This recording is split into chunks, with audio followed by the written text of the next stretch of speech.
Hey guys, we had our amazing second session with Maemi here. Woo! How did you think about the session? It went really well, I think. I really appreciate you inviting me over. It was a really cool experience. I've never done a podcast before, so I was a little bit scared of not knowing what to say or saying the wrong thing, which I probably did, but it was really fun. No, you did really good. Thank I you. think hopefully everybody took away some kind of insight, but for me, I did a lot. Oh, awesome. And stay tuned for upcoming podcasts. Thanks guys. Bye!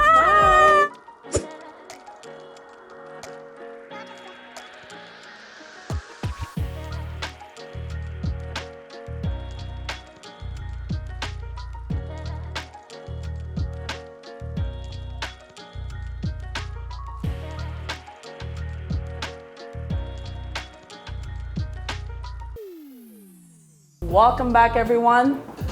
Woo! Okay, I love that vibe, guys. Now I can work. All right. Thank you guys for the good vibe.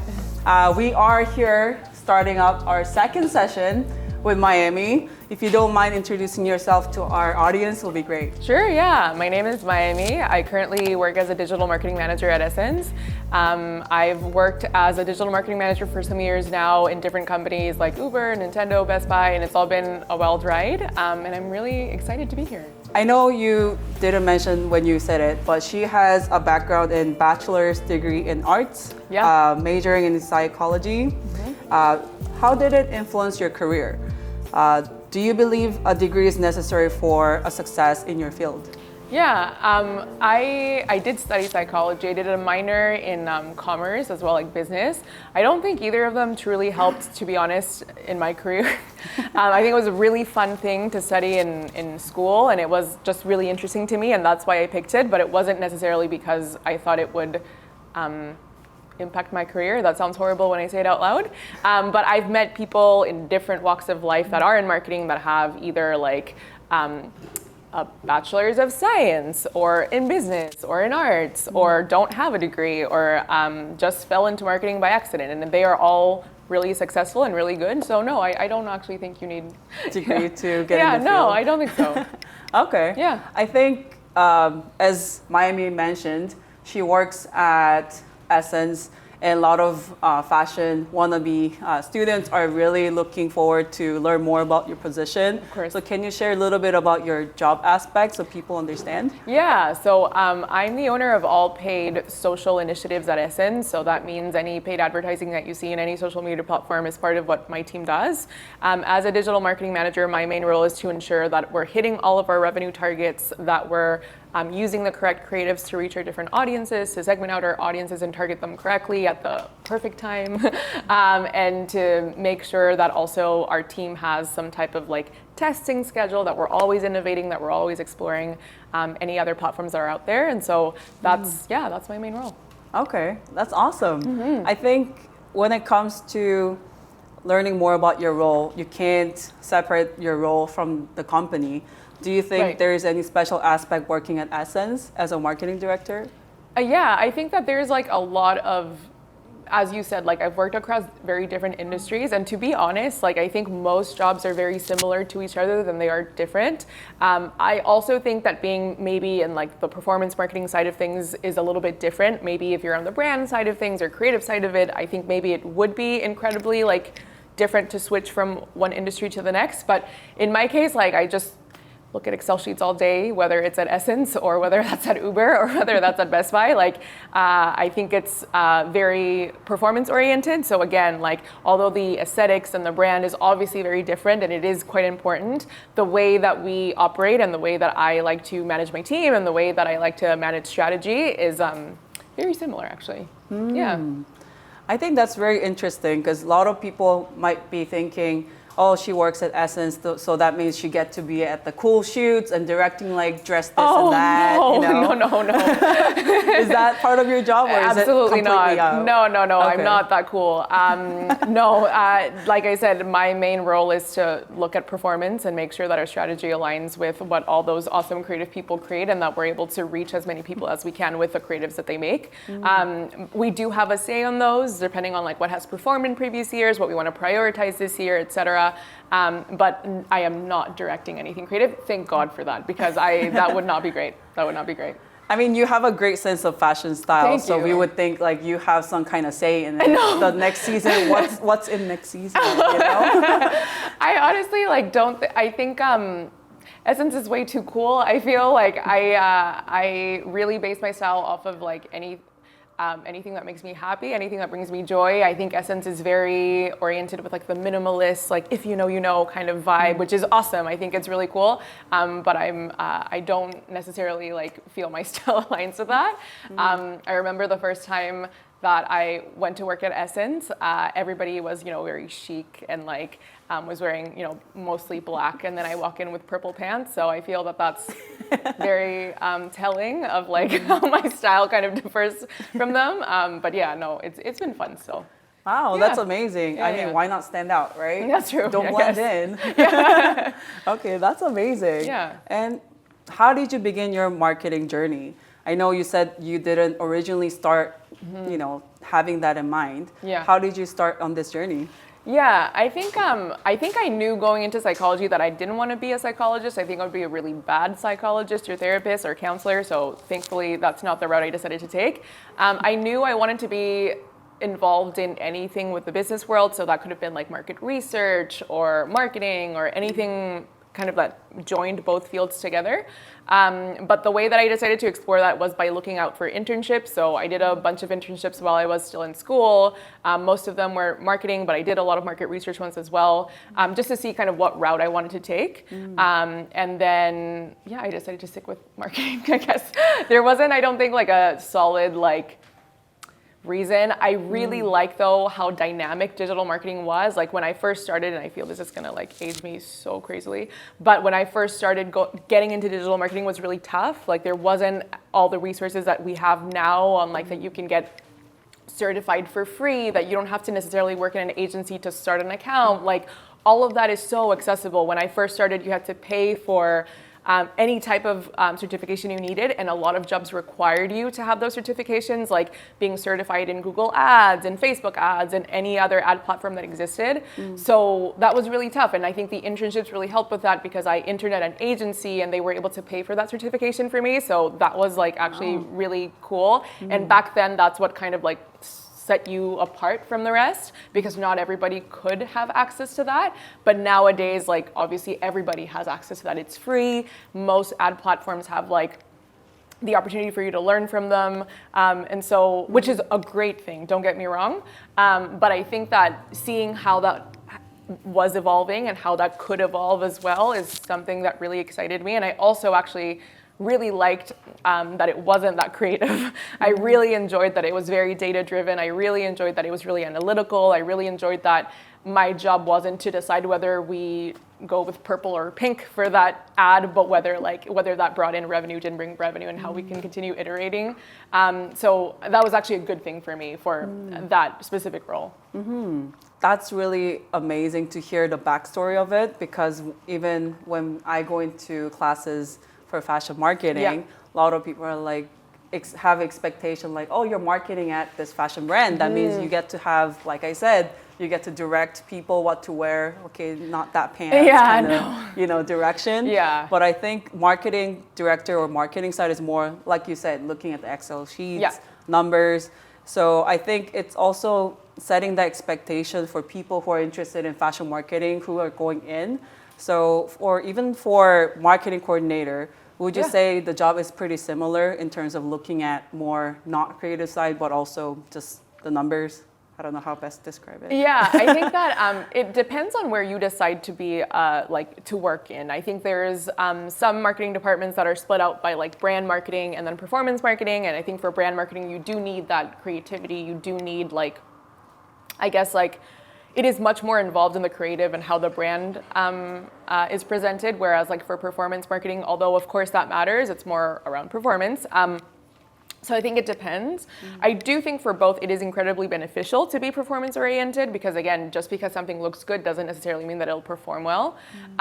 So I think it's good either way. But yeah, I think that having that technical ability is something that a lot of people oversee. So they focus on having like a really nice portfolio, that they've worked on like really beautiful pictures or beautiful aesthetics in different brands, and that's awesome. But I think that for me, if I were hiring, for example, for my team, I would prefer to see somebody that's more analytical and has more experience with Excel than somebody that has done something a little bit more on the aesthetic side. Wow, that's great to know, because a lot of people who are wanting to work in fashion, especially, they are looking for those aesthetics and going for creating that visuals. Of course. And would you recommend any roles that are similar, who manages or gets to be part of those creative projects? Yeah, I think that at Essence, at least, like the creative team has a lot of different branches that I probably don't know, but I know that a lot of them relate to like styling, photography, shooting assistants, assisting the creative director, working even in the retail store. I think is actually really fun, and like Essence does it really well, because everybody's like styling rather than just assisting you at a store. They have like clients and a client base, and I think that's really fun. So there's definitely space to be creative at Essence, don't get me wrong. It's just that my particular role is much more performance driven than it is like creative. Okay. Yeah. Wow. Thank you for explaining that. Yeah. I know this is kind of off the list. Yeah, of course. But do you shop at Essence? That's a great question. And do you get a discount? I do get a discount. I've never actually used it, and I've worked there for almost a year, which is ridiculous to think about. I've shopped at Essence, but I've mostly just taken things that are either already discounted or that we don't have discounts for. But yeah, I think I just get like choice paralysis between like what to get. Is it like a very expensive one item, which like means I would probably have to save for a little bit more, or do I get like many small things, but then like what's the point of having a discount? So yeah, I actually haven't bought anything with that, but I have shopped at Essence. I had not shopped at Essence before I worked at Essence, just like I had never played a Nintendo Switch before I worked at Nintendo, just like I had never liked Best Buy, like going to the store before I worked at Best Buy. So I think I have a track record of weirdly not interacting with the companies I've worked in, not recommending that at all. Like probably it's better that you do, but yeah, that hasn't been my experience.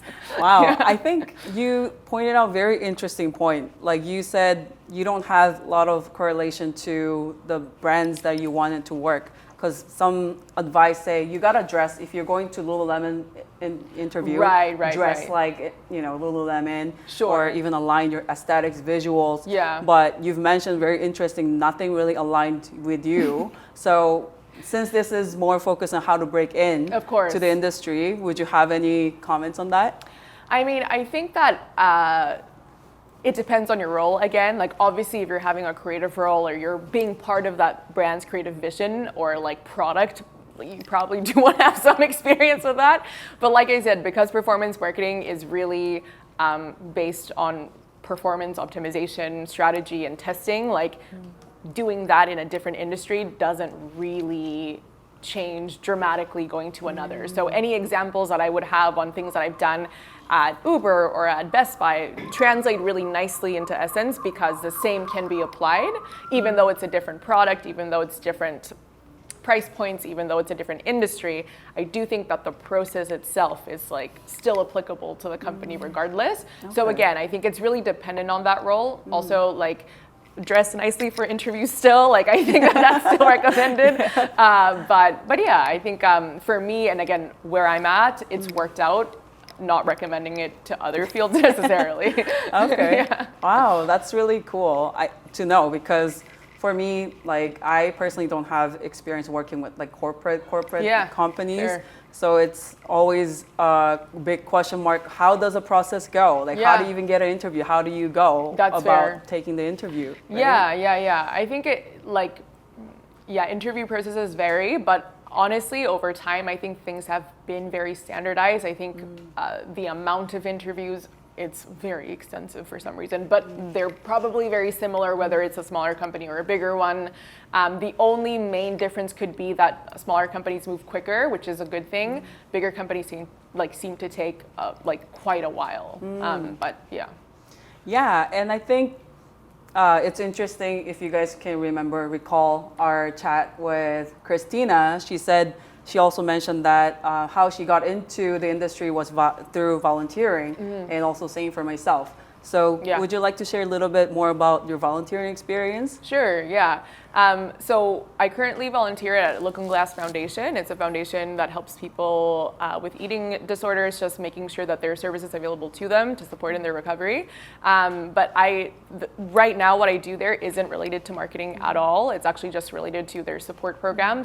And I've been doing that for like 5 or 6 years now, and it's been incredible. But I did actually get to know that organization because somebody that I knew in college was doing their marketing for them, and then he passed that on to me. And then I did that for a little bit, but then decided to switch, and then I was doing research for them. They were doing a documentary, and then I actually decided to volunteer. So the great thing about that is volunteering in general is that normally organizations tend to be a little bit more flexible around the experience that you have, so you don't have to tick all the boxes because they know that they need the help. So especially for people starting out, volunteering I think can be a really good tool to apply things. So for example, I currently teach at Brain Station as well, and a lot of people ask me the same question, and I always tell them that the course kind of takes you so far. It gets you to, you understand the platforms now, you understand maybe how to do a strategy and all that, but it doesn't really give you that practical experience necessarily. And so there is still a step left in between. And I think that can come, like you said, in volunteering or interning or anything related to that. Yeah, I think that's really amazing what you're doing for volunteering as well. Thanks. And I think it's not about, okay, can I make money with this or not? Correct. Is this gonna help me with my career or not? Sometimes you have to align yourself with your value. Yeah. And I think that's amazing you're doing that. Yeah. And you pointed it out that it doesn't have to be related to your field, what you're volunteering. No, not at all. But you can still make the connection, and still great things can turn out, right? Yeah.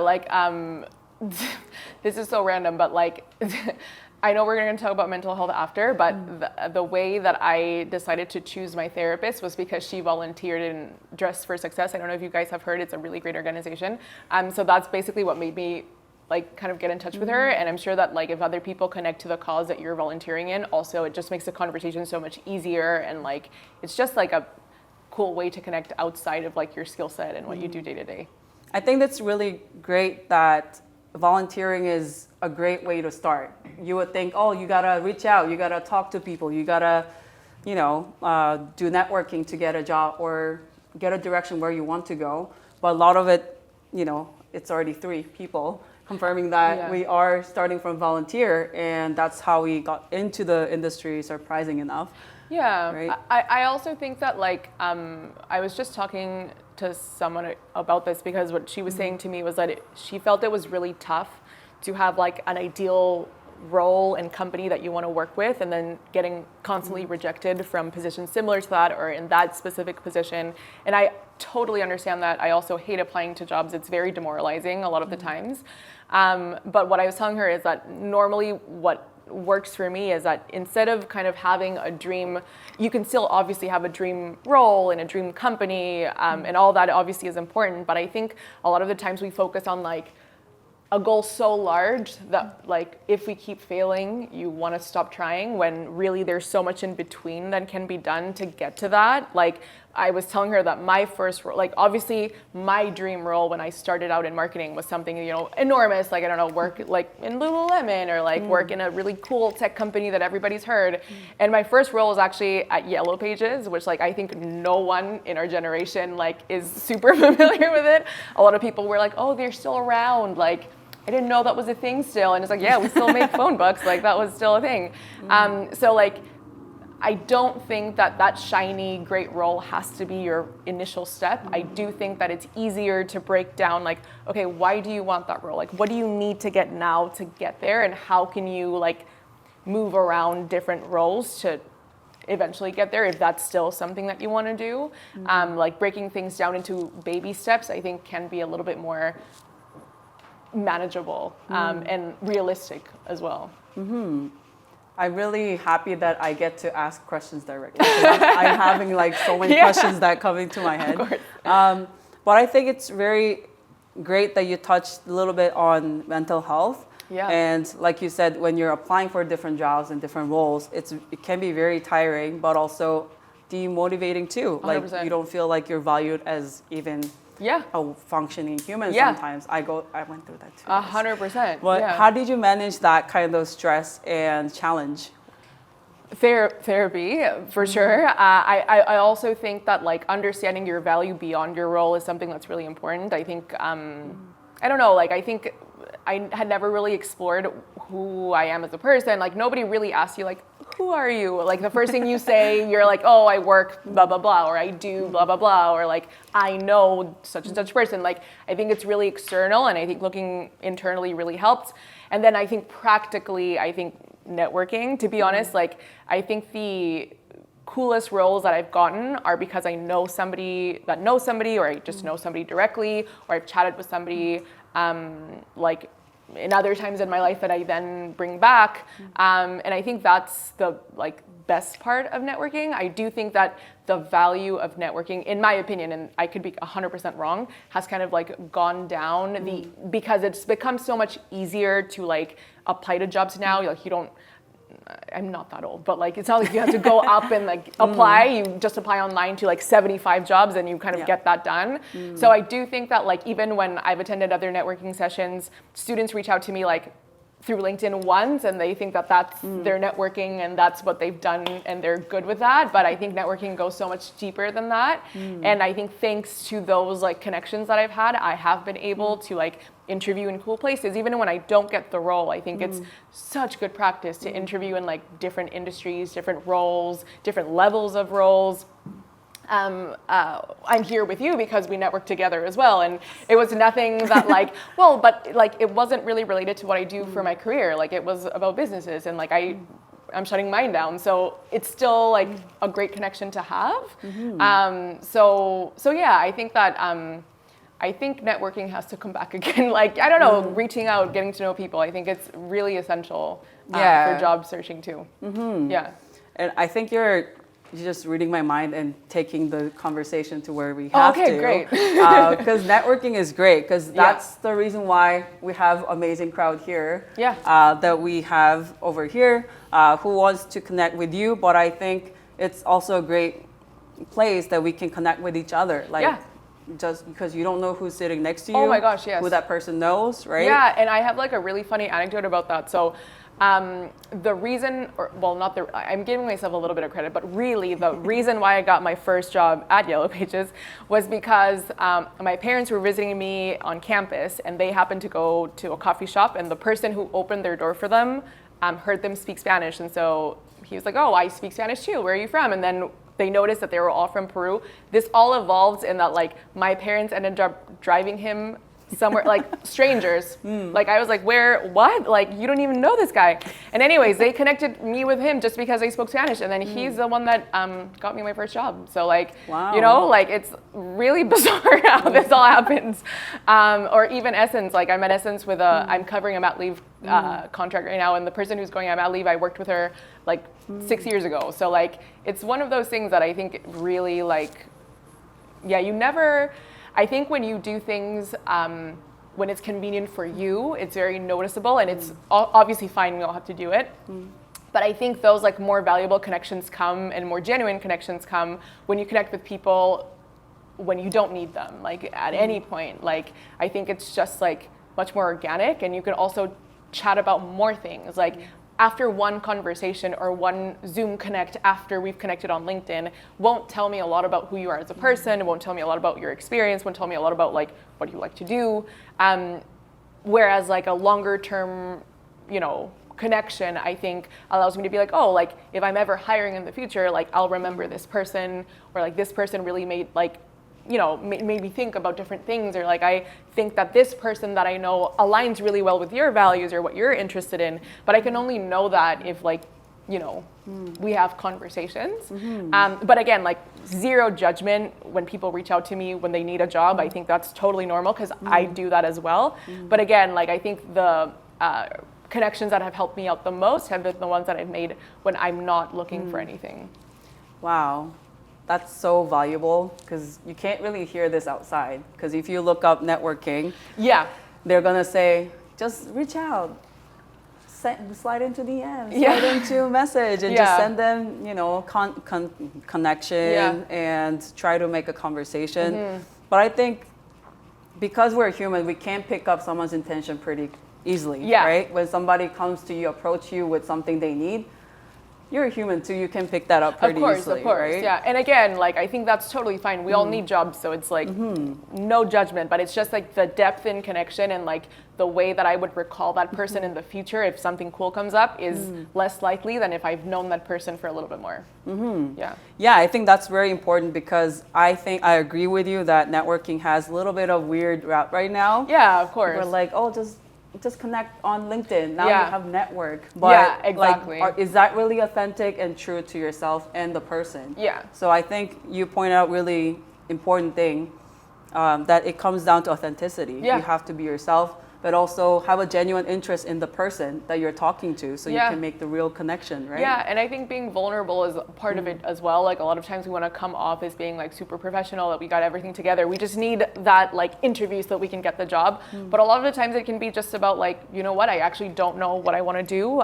Would love more insight about this. And I think that vulnerability also opens up much more conversations. Like the people that I've talked to that like have come to me being like, you know, I like marketing, but I'm actually not sure if this is something that I want. Maybe I want to connect with somebody that does something more creative or something that more technical or data analytics, and I can connect them with that person, or I can like help that conversation keep going. And so I think that vulnerability also helps with like the connections you can make and what other people can do for you as well. When it comes to making connections, I think a lot of people pressure themselves like, oh, I need to be sure and know everything to approach someone or sound professional. But, you know, you've been in the industry too, but, you know, when someone like student or someone new approaching you, you can pretty much tell like what their intentions and how they're approaching you. So I think my question will be, so what would you recommend to someone who's starting new, doesn't know how to network or want some great tips for you? What is your networking tip?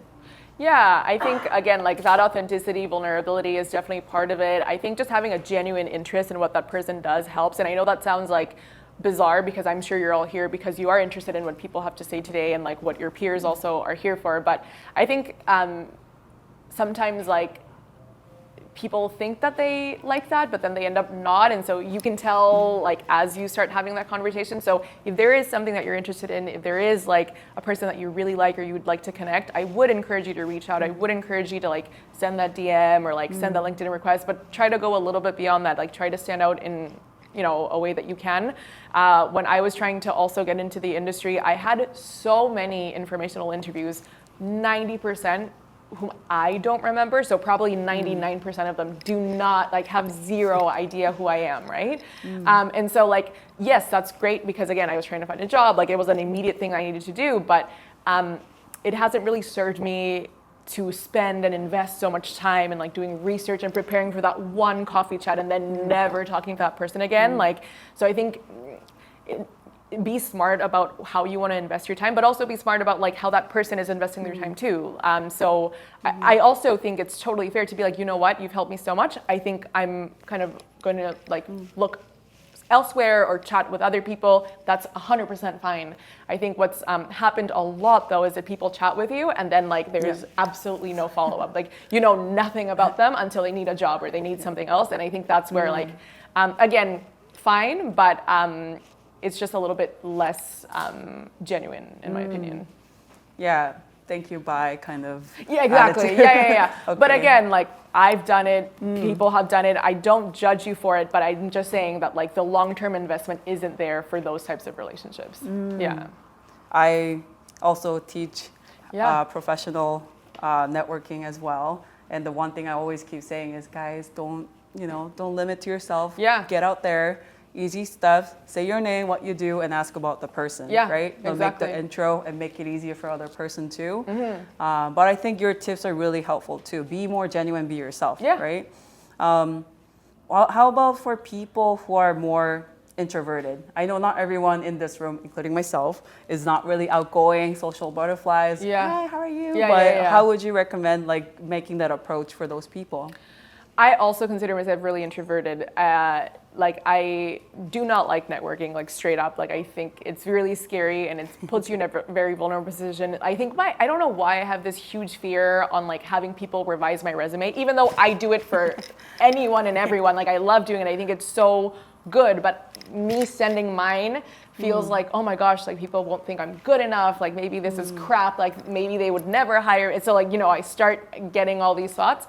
But I think at the end of the day, like just knowing that people are out there to help you, I think is a very big change in mentality. Like people don't want you to fail, they actually want you to succeed. And I think that has really helped. Like I've had a friend who was unfortunately like let go from her company, and the community that kind of like rallied around her when she asked for help was huge, but it's also because she's nourished those relationships so much over time. And so like, I think that, having, again, more genuine conversations, having a sense of community in the industry that you want to be or outside the industry you want to be, I think also helps you support emotionally because some people are going the same things as you are going. And if you go with a friend, maybe it's a little bit less scary. So yeah, I think that it is a reality, but you just kind of have to do it. Sorry guys, that's a hard use. You just have to do it, I'm sorry. You said you don't like networking. But you're here. You're here to share your experience. So kudos to you for doing that. Thanks. It's not that I don't like meeting people. It's just scary to like put yourself in that position. And also like coming up with topics of conversation is something like I'm a really anxious person. So like I pre-think my conversations before I have them so that I make sure that I'm not saying anything weird. That purple pants incident was so anxiety inducing because I was like, I thought I had planned everything. Like this outfit was planned for months. Like how did this fail, So like I think it's awesome. So. I also thought it was awesome before going and then maybe a little bit after, but during was definitely mortifying. But yeah, I think that everybody feels anxious. Like I don't think I know anyone introverted or extroverted that like is like love just spending my Saturday chatting with other people. Like I think it's like, something that you have to practice. Yeah, I think that's a great tip for people who are in this room, but also in the podcast audience as well. Sorry, just one more thing. Just so you guys feel better, like when I had a mentor when before I graduated from UBC, and the 3 or 6 months before graduating, I was like genuinely looking for a mentor. Like I was messaging back and forth. I was going to every networking activity. I was trying to like talk to as many people as possible, which again is not something I enjoy doing. And the way I met my mentor was actually I went to a networking event, I met her, and then I asked her if we could go out for coffee. And then at coffee, she's like, I actually did not have a good first impression of you. Like I was like, I actually didn't like you, basically is what she said. Wow. I know. Okay. But I was like, no, this is fascinating. I was like, why did you like agree to like come here then? And she was like, because I know that first impressions can be weird. Like sometimes they're great, sometimes they're not, but like, it's about like that nurturing of relationships after. And so again, like first impressions matter, of course. Like you don't want to be like the terrible person in the room, but like they're not everything. Like I think you can recover like I have, hopefully, for most people. Yeah, I think that's really great tip for people, because also I do get that a lot sometimes when I'm like not smiling. That's why I try to smile more. Oh yeah, I don't try to smile. That's the like whenever I'm like the other day I was at the gym and we were doing a workout and I was just like that, and then the coach was like, "Oh my gosh, are you okay? Do you need what?" Like he thought I was passing out, but I was just like, "No, I'm like chilling, sitting down, like enjoying." But yeah, no, I understand. Yeah, thank you so much. I think we've covered pretty much well of all the topics. Cool. I hope you guys had some takeaways. But before we move on, we're going to open this floor please. for any questions you guys have. So anybody who has a question, just raise your hand and we'll point to you. Sorry, I'm losing my words. I have a question. Sure. For a career path, Yeah. what's kind of next for you? Are you looking to grow within Essence? What's the next step? This is like a really admirable role already. Thank you. And what feels like such a young age. So what's next for you? Thank you. Oh my gosh, young? Oof. I love that. That's a great question. I am not sure. Like, I think I'm exploring different things at the moment. Like I said, this is a mat leave contract. I'm hoping that I can stay at Essence to some degree. If not, like, I'm sure I'll find something. But I think what I love about this career is that I can explore so much. Like if I wanted to then my next role to be like, I don't know, like doing email, I could do that if I wanted to, or if I wanted to explore like more on the product side, I could do that. Like, and so I'm still thinking about it, is a short answer, but I love that I can, because a lot of careers I think kind of do the same thing or like have an obvious next step. I really like that for digital marketing. I can be like, like we'll see, like, and I think I can talk to people in different fields, and like again, like I have to network again to see like what I can do. But that's really awesome, and that's why I like what I do, because again, I could choose what I wanted and then restart again and see how I can grow there. Yeah, thank you. Yeah. What is it like actually working at Essence, like with your colleagues and your coworkers? Like, how's the environment? Yeah, everyone's like, I'm gonna say surprisingly, not because like I expected people to be mean for some reason, just because like no, just because I've watched The Devil Wears Prada, and also because right, like, and also because like I think for me like high fashion, luxury fashion has like a negative connotation sometimes, where it's really exclusive and it's like, if you don't wear blah blah blah, then you don't fit in. But actually it's the complete opposite. Like everyone's super nice, like everyone's really performance driven and like not super concerned about like, you know, obviously what you look like, what you wear, whatever. I think it's really like, my team is awesome. Like my boss is really, really nice. One of the best managers I've had. She's really nice. She's really genuine. And everybody around us, like, is genuinely there to help, which again, I wasn't expecting that to be the case. So yeah, actually, it's really nice. Like everyone's really, really nice. It is intimidating though, because they are really creative people. You did say like you showed up in purple. That is true. Yes, everybody, yeah. Yeah. If anyone's planning to go in, you know the dress code. Yeah, wear black. I'm kidding. No. No. But no, everyone's really nice. But it is still like, obviously being in such a huge brand and people knowing so much about fashion, you also feel really humbled about what you know, and like, you know, trends, I thought I knew them. I know nothing. Like, I just listen to what they say and I'm like, great, this is what's coming up. Yes, I agree. Yeah, exactly. Sure. Yeah. Anyone else have any questions? Yeah. Yeah. So I think it's really awesome seeing like the more corporate traditional side of fashion, especially. And so like, I'm curious because you were talking about like your performance, your analytic brain, right? And like in a creative field, especially, but especially with like job applications. Yeah. How has that like analytic side of your brain helped with applying to jobs? So like a numbers game as well, trying to apply to places. Oh my gosh, yeah, it's 100% a numbers game. Like I basically like, this is so stupid, but over time, like I have to apply to an average of X jobs to get X amount of interview. Like my conversion rate for interviews is like X%. And so I know that if I'm looking for a job, I can't apply to 2 because I probably will get 0 interviews. But if I apply to 50, maybe I'll get 2. And then out of those 2, how much is it likely for me to get an offer?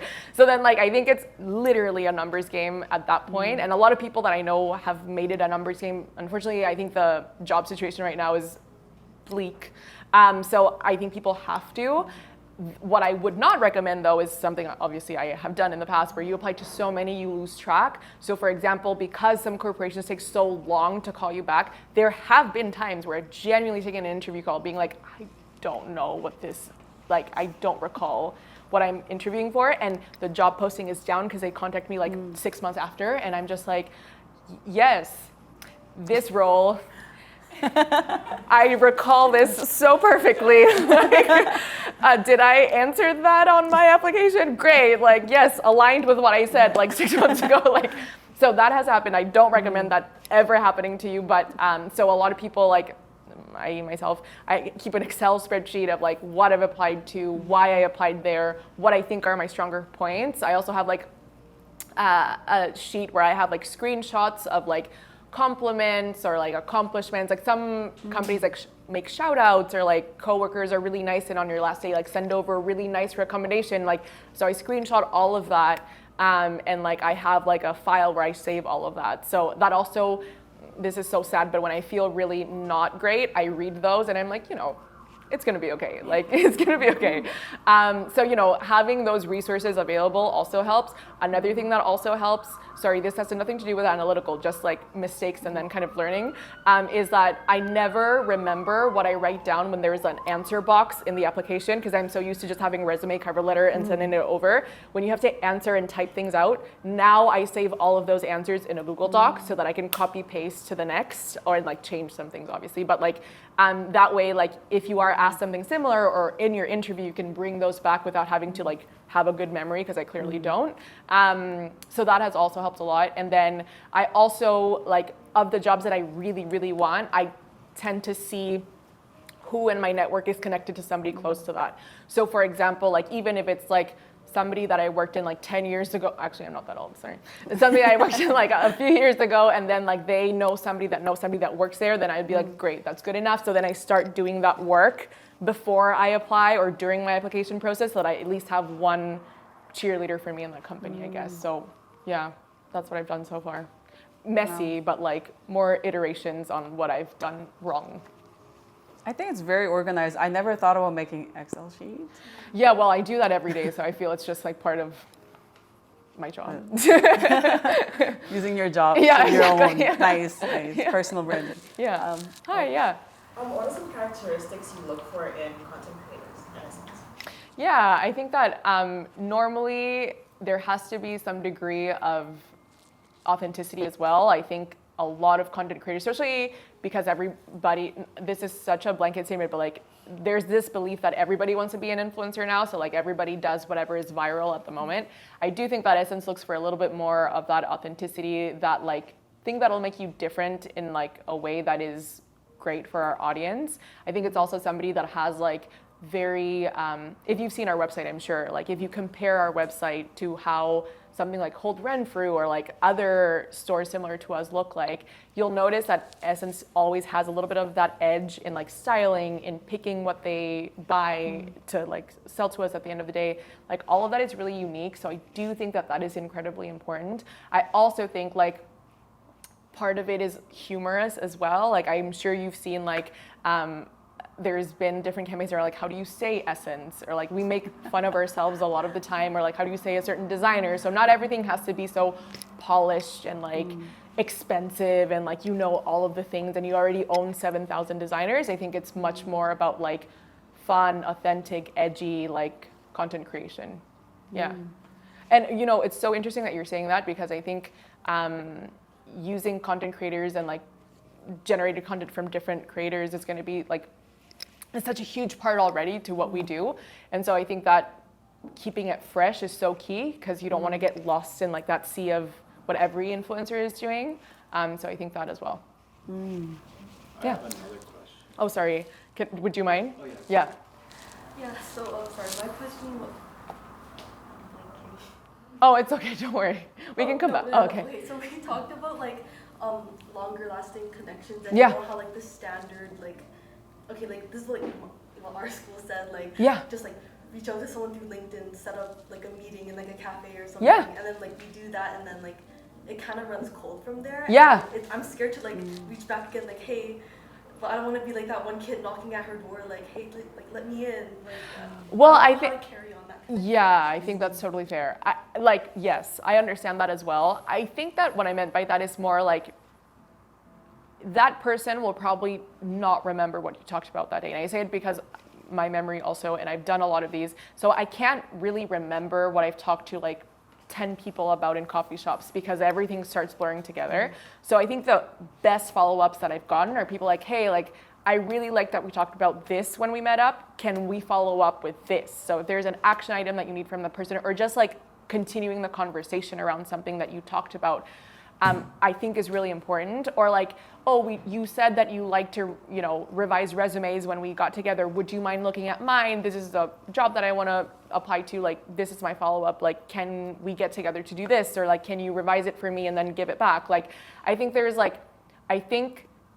talking about myself, maybe it varies from person to person, but I need some type of like direction, timeline, outcome that you want for me. I think having some type of like open, like, let's chat in the future. It's like, sure, like I have no recollection what we talked about before, but like, yes, sure. And then that becomes forgettable, whereas I think the best messages I've gotten in relationships that I've had is people who are like constantly reaching out about different things that they need, but also remembering what we talked about before. So it's like, I know somebody that has reached out for different things. So like, hey, can you help me set up an informational interview with this person? Hey, can you take a look at my resume now that I've talked to this person? Hey, I found this job that I really like. Can you reach out? Hey, do you know anybody who's hiring for blah, blah, blah? And so like, even though it is asking for things, it's very low effort things and it's related to what we've discussed. So I can actually see their journey of how they've taken initiative to do things, how they've gotten better or certain things or taken different courses. And so like, I think seeing that progress also helps me remember who you are and like what you wanted in the first place. Yeah. Okay. Please, same question. And I think he had another question, but I don't remember. Did you have another question? Oh man. Oh, no pressure, no pressure, no, it's all good. I think that was really good session. So Yeah. if we can give our hands to Maemi, that'd Yes, be great. thank you so much for having me. Thank you so Thank much you. for joining No, us. this was awesome. And it was a great session. Yeah. And if you have any questions or any conversations you want to carry on with Maemi, what is the best contact you have? Yeah, I think reach out to me on LinkedIn. That would be the best. Email, I check very rarely. I'm very bad at that. So LinkedIn, I think, is the best way. But we can also chat for a little bit. I have like half an hour here still. So if you guys wanted to chat, more than happy to stay back. Okay, Yeah. amazing. Thank you. Cool.